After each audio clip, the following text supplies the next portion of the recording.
And they will tell their I do to each other before the Lord. And I also hope na nulitoy, dati niya tayo, we never said I do to the Lord Jesus. Na native time lang na ma-remind tayo to say I do to the Lord Jesus Christ. That's the most important na I do in life. Because even as the bride and the groom will say that I do, they will enter into a relationship, permanent relationship.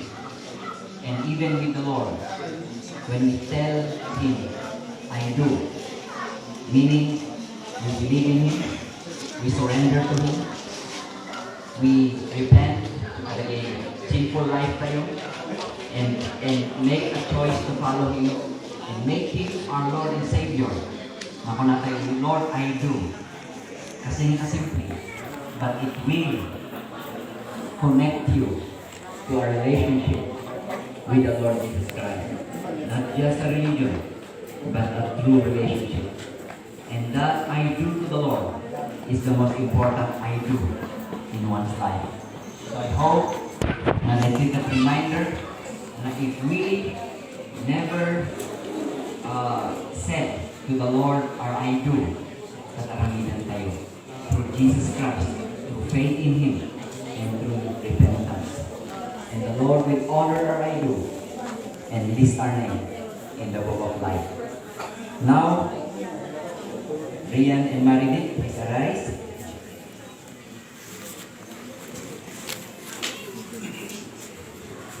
In marriage, there are blessings to enjoy and to share, and that's very true. But there are also challenges and difficulties to overcome. And I want to tell, especially to Rian and Marinette, you will discover in marriage that your greatest enemy will not be your husband or wife. Your greatest enemy in marriage will always be yourself. The selfish nature, the selfish desire, not that in your we need to overcome, because in marriage they will show up, and we need to overcome our very self. So my greatest enemy in my married life is not my wife, but myself. And as you overcome yourself, you will discover that there will be growing joy and happiness in your married life. As Rian and Marinette make their marriage vows, they are committing to the essence of marriage for strength and unity, to overcome the challenges of life together, and be victorious by the grace of God.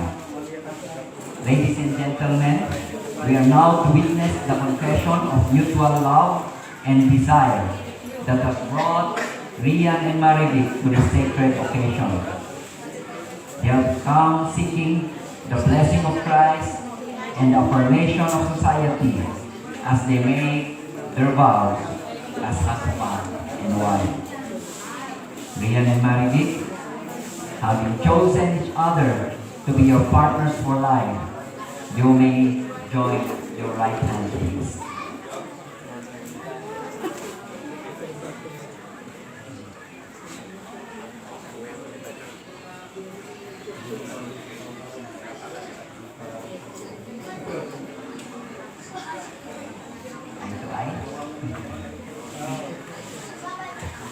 Rian,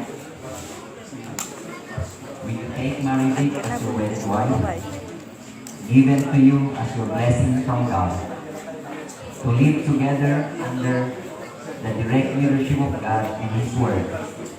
Love her as Christ loved the church, honor, keep and love her, comfort her in sickness and in health, in testing and in joy, in adversity and in prosperity, having eyes and mind dedicated to the purity of having one woman to love, so long as both of you agree. I will.